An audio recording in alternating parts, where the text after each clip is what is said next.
I have wanted a tattoo forever. Just things never really came around for me to get one until a couple months ago. You know, I didn't know an epic tattoo artist. I didn't know exactly what I wanted the artwork to be like. I didn't know what style of tattoo I wanted. I had heard that you had to take some time off after getting a tattoo from being in the water and training, and that was never going to happen. And but fortunately, in the last couple of months, everything came together, and I managed to get my sleeve done, which I'm so stoked about, right? This is done by a lady called Danielle Kelly, and Danielle Kelly crushed this. She turned my doodles into what I think is a pretty sick piece of artwork, and I get a lot of questions about the tattoo and what it means, so I thought I'd run you through that today. So it starts off at my shoulder with like a bit of like a Japanese sun-inspired thing here. This is all dot work, which I think is super cool, right? So it's not shaded, it's just dots like spaced differently. So around the dark parts here, they're all really close, and then they get further apart, and that creates the effect of shading. The reason why I'm stoked that the artwork on the sun is made up by dot work is because obviously the sun's rays are made up of particles, as is everything else, and I'm a bit of a physics geek, like not a good one. I couldn't tell you necessarily what an equation means. I couldn't tell you, I couldn't tell you anything useful about anything really, nothing practical, but I could talk to you about quarks and weak gauge bosons and all of that fun stuff, and so I thought it was cool that sort of tied into like one of my passive interests, which is reading pop science physics books, because I'm a geek. And then it extends down into this mountain range, which I think looks pretty sick, but that's honestly nothing more than, I think it's pretty cool that as a city kid from Warrington, I've got to like visit all these huge mountain ranges in the world, and sort of inspired and taken away from my time in Pakistan last winter, because man, that was just insane. You're running one of the sickest pieces of whitewater in the world ever, and then you're surrounded by some of the world's biggest mountains. It was just crazy.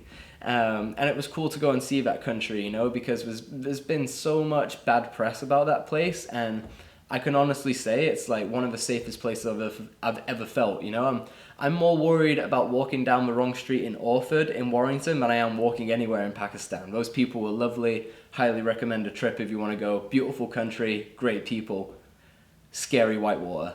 And then this is the main piece here. This is the waterfall. And the original idea of this was, it was a doodle, right? So I was always doodling and imagining what my dream waterfall would look like. And it was always, this big, clean, absolutely massive, just beautiful waterfall. And I had it in my head for so long, and I was always doodling what it would look like. And the idea was to, manifest your dreams. And so I was going to get it tattooed on me, and we were going to go and find it. And then when we found it and I sent it, right, there's space in the tattoo to get the people added in that are there that day. So right here, this is where I'd be on top of the lip.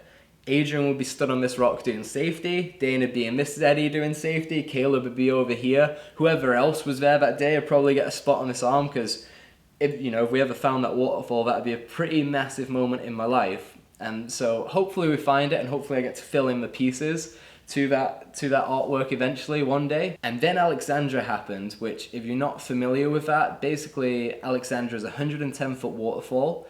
It is absolutely beautiful, one of my dream waterfalls that I wanted to run in my career for sure.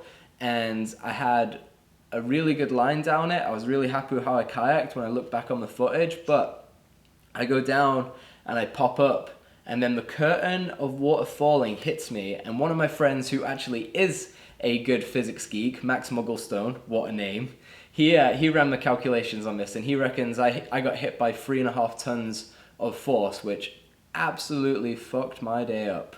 And it was a savage couple weeks just trying to remember who I was.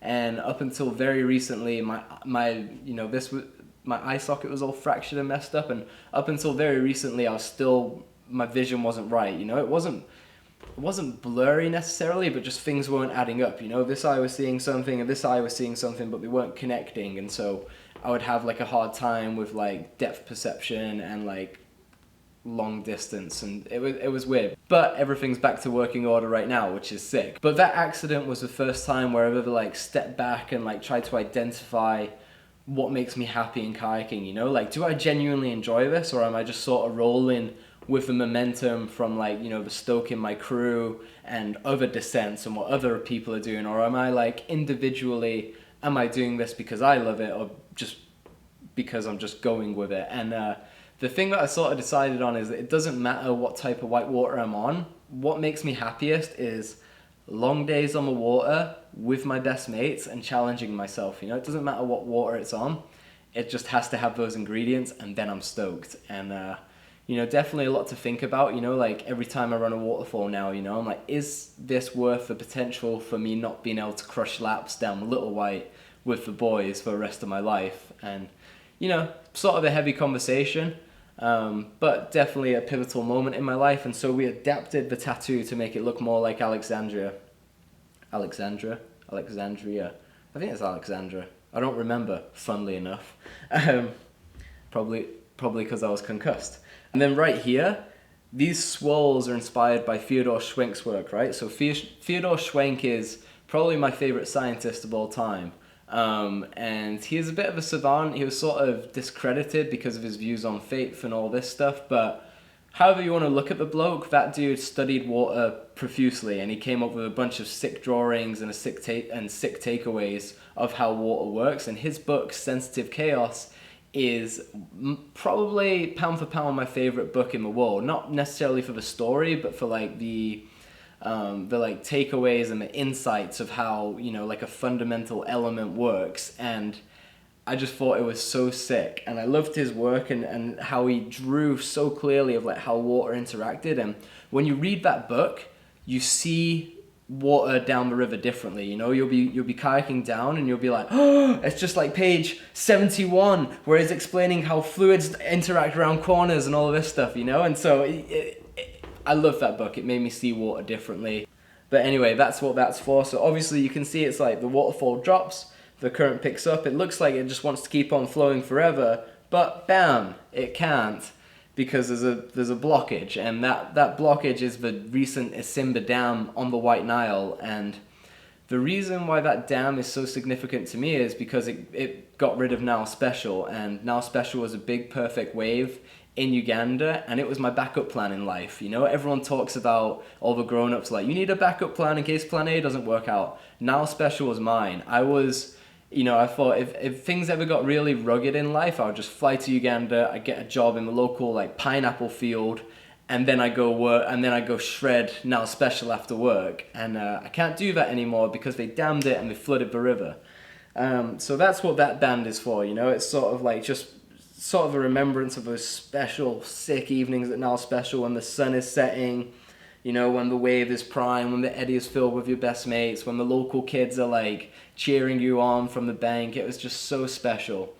And then right here, this black band, everyone knows what that is. That's a sign of respect for the people we've lost. And that, you know, ties in a little bit with the loss of Nile Special, but more than anything, just to commemorate and remember like all the amazing people we've lost within whitewater kayaking over the past few years. It's just so savage to think about.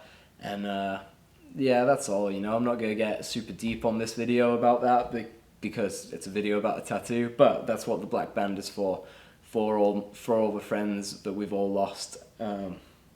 But anyway, that's the tattoo. That's what it means to me. Danielle Kelly crushed the artwork on this. She managed to turn my doodles into this, which I'm so stoked about. It takes so much skill. And Danielle Kelly, you rock. Hopefully I'll catch you on the water soon. Key questions I always get asked. Did it hurt? I would love to tell you that I didn't feel a thing because I'm well tough. And I actually joked to Danielle. I was like, I hope the tattoo needle can actually penetrate my skin because I'm just so hard and tough and everything. And it did penetrate my skin. It definitely hurt in places actually. Like the elbow right here, this part sucked. It wasn't unbearable. It just sucked. And then right here on like the bingo wings on the back of your arm also sucked. I'm sure there's like got to be some immensely painful places to get tattooed. Like the people that have head tattoos, oh my god, I bet that sucks. Or like even like your belly, I think would be really bad. Key question number 2, how much time did you take off for water from your tattoo?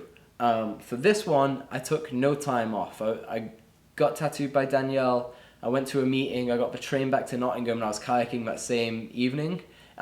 With like, you know, it was wrapped up. I was in a dry suit. It wasn't going to get wet or anything or get any gnarly water on it, and I cleaned it a but yeah, I didn't have to take any time off of water with them, which is pretty sick. But But yeah, I think that's like the main questions I got asked really. I'm gonna put a picture right here, right? So this is like my doodle of what it will look like, and then here's what it turned out with Danielle's work, which I think is sick. Danielle Kelly crushed it. I'm gonna put her links to her pages below, and you know, if you're looking for a tattoo, I cannot recommend Danielle enough. Like epic tattoo artist, skill wise, epic artist with like design, and just really cool to work with. You know, it's always hard collaborating with people because you have your vision and they have theirs, and then they have their style and you have your style, and somehow you've got to mesh it all together. Danielle was just epic to work with, so highly recommend her. Cannot thank you enough, Danielle. You rock, and hopefully I'll catch you on the water real soon. I've been talking for a while now. I don't know if I even mentioned some of the things that I was most stoked about. Number one, Danielle Kelly, epic tattoo artist. Number two, she kayaks, which I think is pretty sick, you know, to get a kayaking inspired tattoo done by a kayaker on a kayaker. Pretty sick. Number three, she tattooed my best mate Adrian. Super rad. And yeah, it just all came together and I'm stoked about it. But that is my main tattoo. Hopefully I'm gonna get some more done soon. I really like this like street artist from, I think he's from Australia, but he's called Meek. I would love to get some of his work done on like the inside of my left forearm. But anyway, we'll check back in the next time I get tattooed. Thanks so much for watching, and I feel bad because I haven't included a kayaking clip, so here's one that I'm sure you will all enjoy.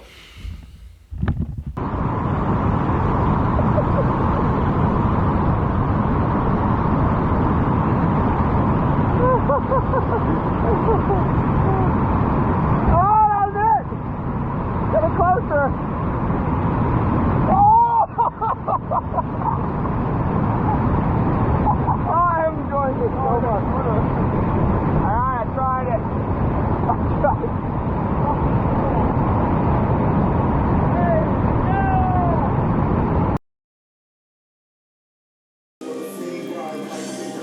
2018, that is a cat in its own house watching fish on an iPad.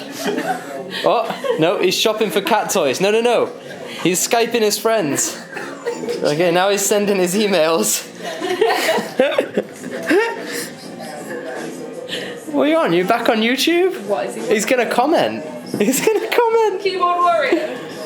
Dude.